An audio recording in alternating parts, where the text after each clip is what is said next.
Welcome to the Chase Podcast. Dr. Ron Charles is a renowned archaeologist, author, historian, speaker, missionary, and is known as the Christian Indiana Jones.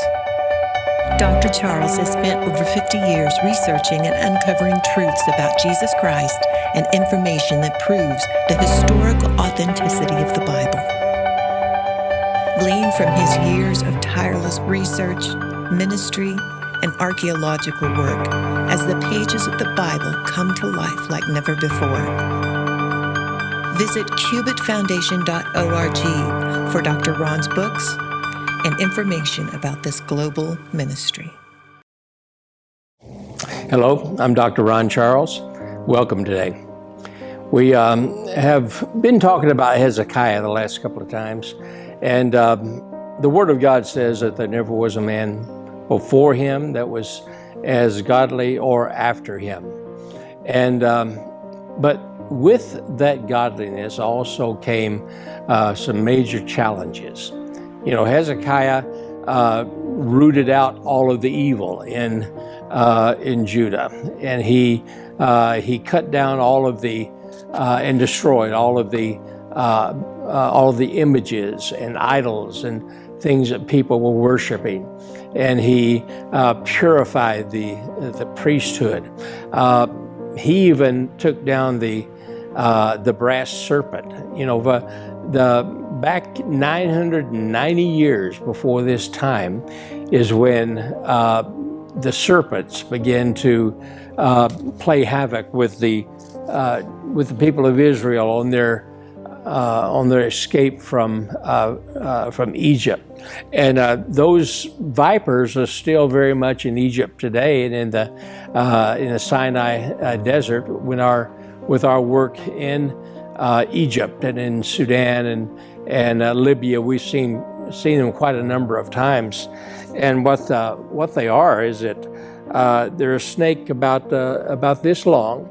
And if any of you have any shoestrings, look down at the shoestring, and that's about the size of those vipers. But they are the most deadly serpent in the entire world, and just one bite is fatal. And most of the doctors over there in the Middle East will tell you that if you get bitten by one of these, you have 100% death, 100% fatal. And so, but they're so small, and their head is only about as big as the fingernail on your little finger, but what's inside is deadly. But the teeth are very, very small. And so if you wear boots out in the Sahara, then they can't bite through the boots. It's just when you're, if you get bitten in some of the fashion, then it's deadly.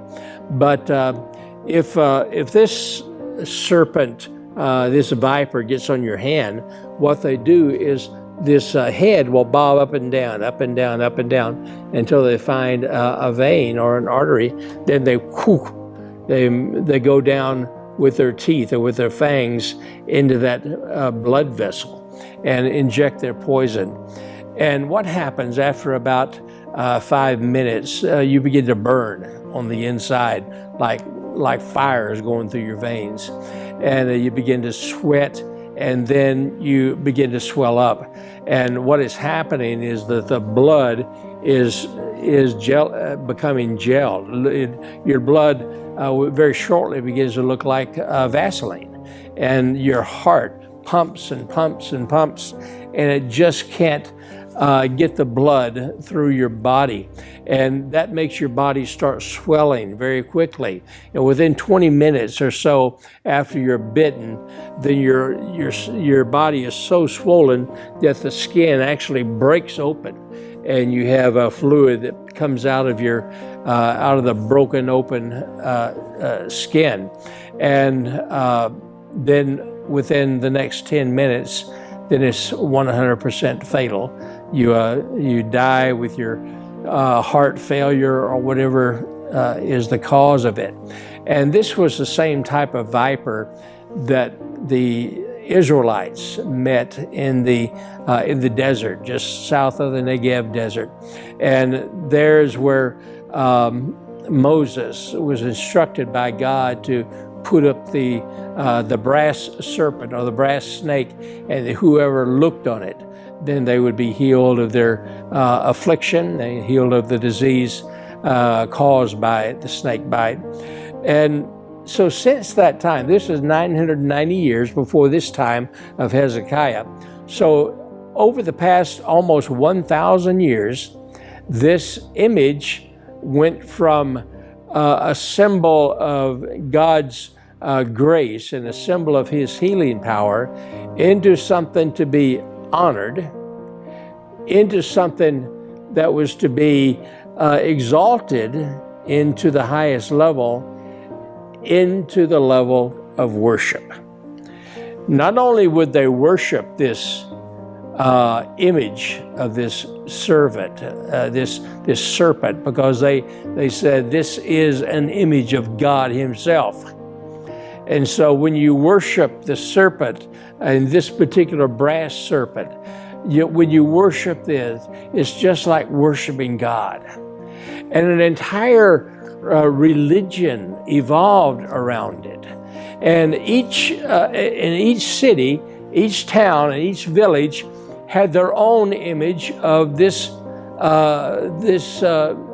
snake.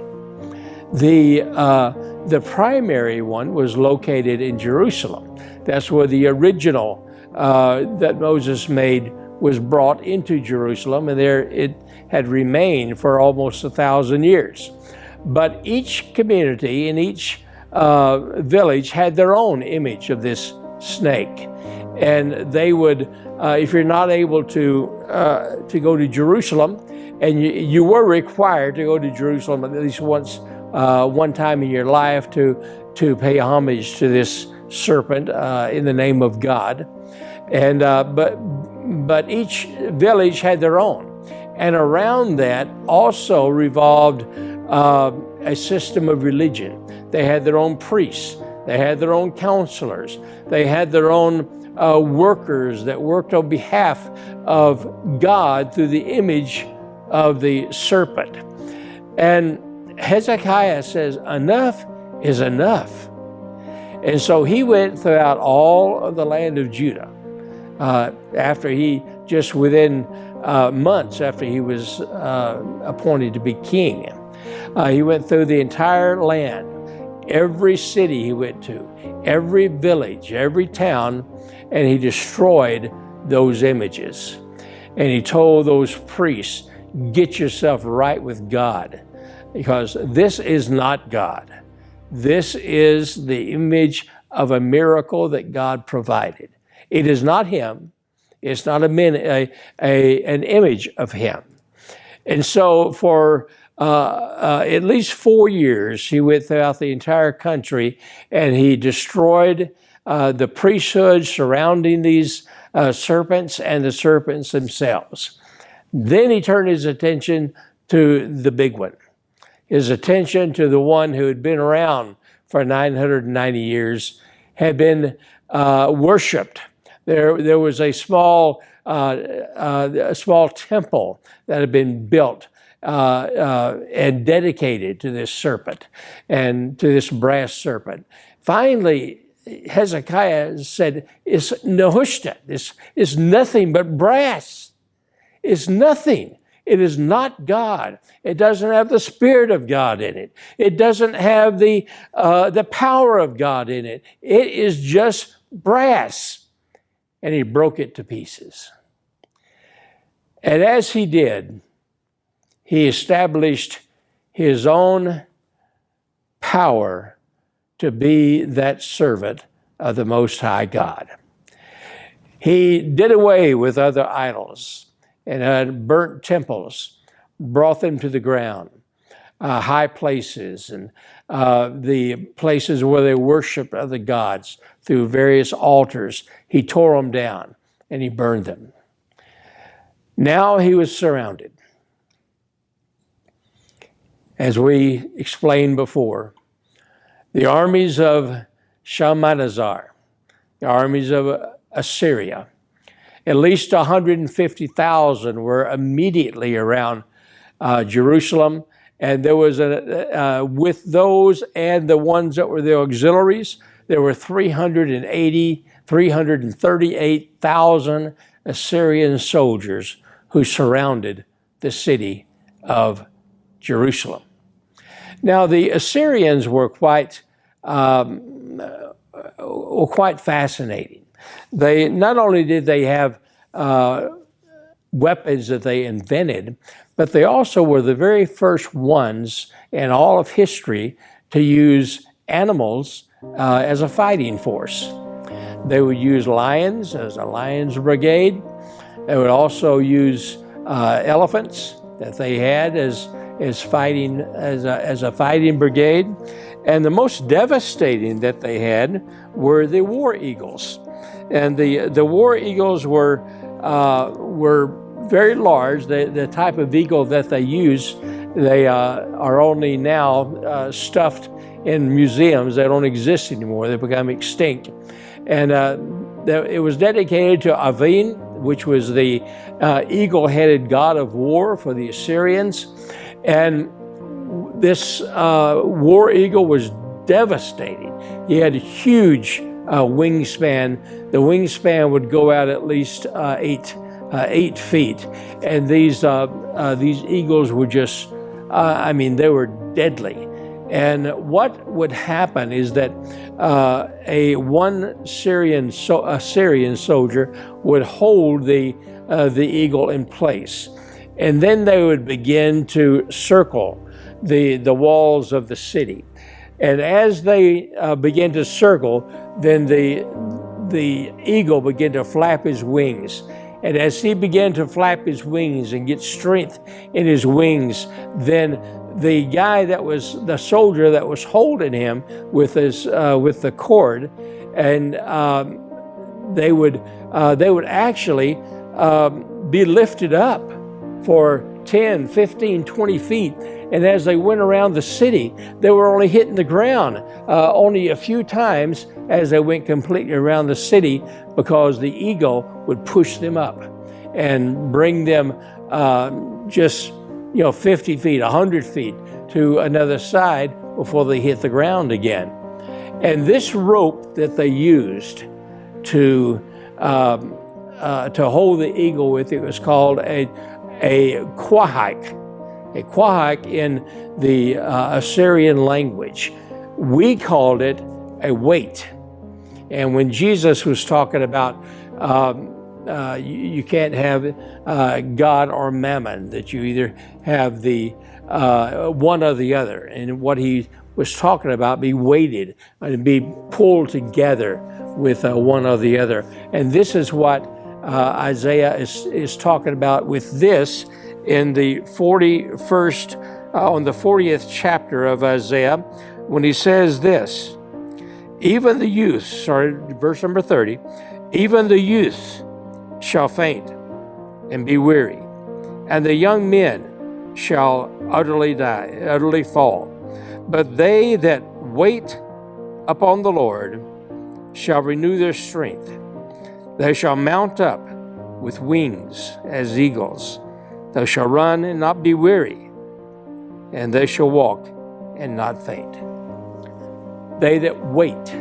In other words, wait means to be bound together, to be strung together, as this rope was. And this rope had 14 layers of flax, and they were all woven together. And then within the inside of the woven flax, there was also a cord of cotton, which made it very, very, very strong. And one strand would not be strong enough with these eagles to hold them in place, but 14 strands all together, which meant they were weighted. And so this prophecy that Isaiah said is that they that wait upon the Lord, they that are bound together with the Lord, that are bound and braided together, then they shall renew their strength. And so these eagles, as they are held in place with the weight and held in place with that rope, then they go around the city. And these guys can go out there all day long and run around that city because they're only hitting the ground every number of feet. And sometimes they could perhaps go for 300 feet, 400 feet before they'd hit the ground again with their feet, then right back up. But then came the time for the eagle to be released.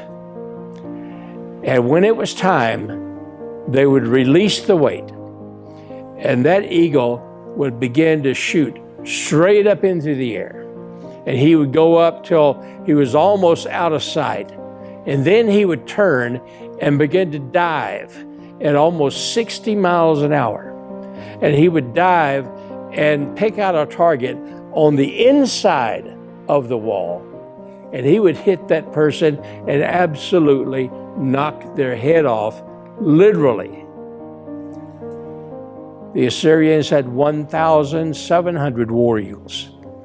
And those 1,700 war eagles did indeed kill 2,227 residents of Jerusalem. And so they could see the actual thing happening.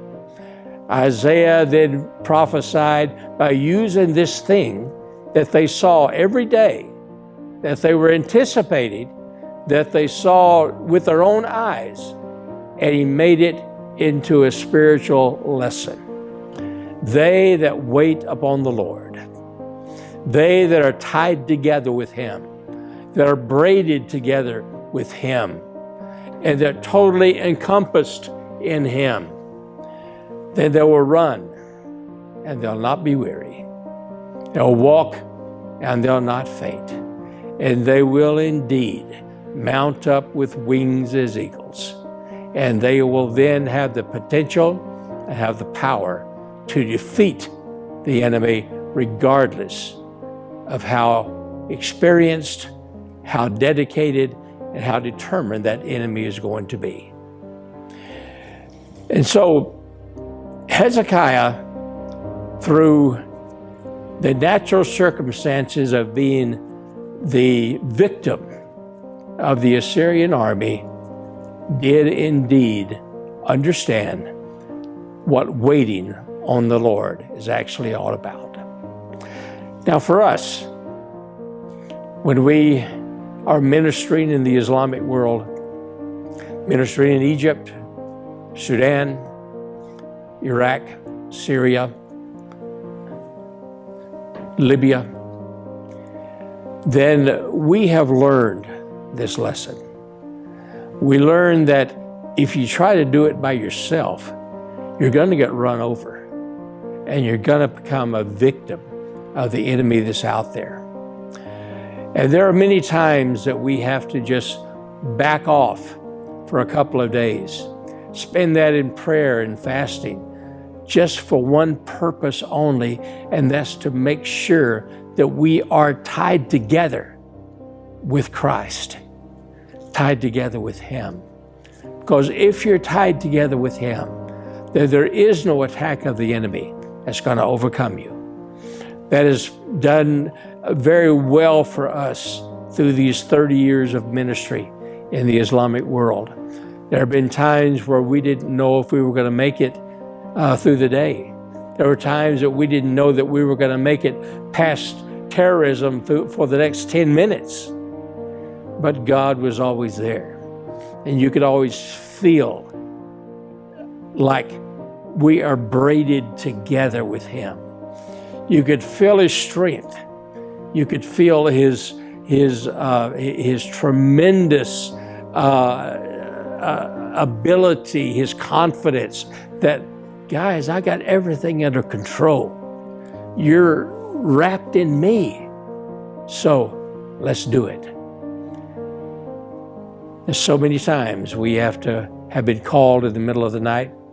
You know, the Islamic world, if you're making a judgment, especially a religious judgment against an infidel, then you have to have two witnesses. One of the witnesses has to be a believer. That's an Islamic believer in Islam, and an infidel, a Christian.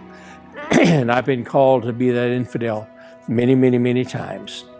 And we're standing there with our handcuffs on and not knowing really what's going to happen next. But then the people are brought out, 2, 4, 14, however many that are going to be sentenced and accused and executed that day. They know that with the next few minutes that they are going to get a bullet in the brain. They're going to get a knife across their throat. They're going to get a knife through their belly or something. And we are standing there to officially sign as a witness that the government of Allah, or that the will of Allah has been carried out. But every one of them, they will ask you one question among two.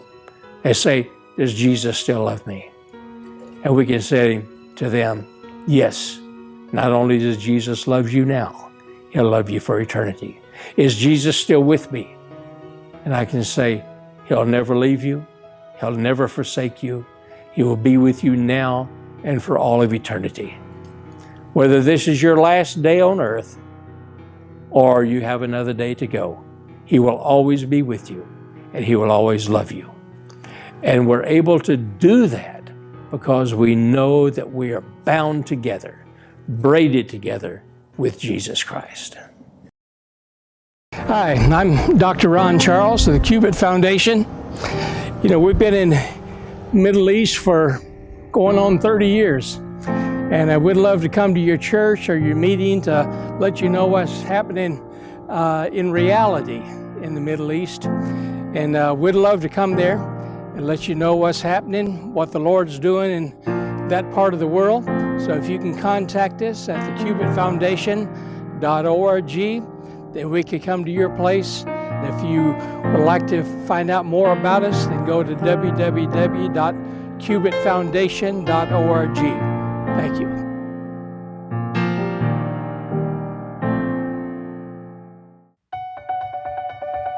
The Chase with Dr. Ron Charles is sponsored by supporters of the Cubit Foundation.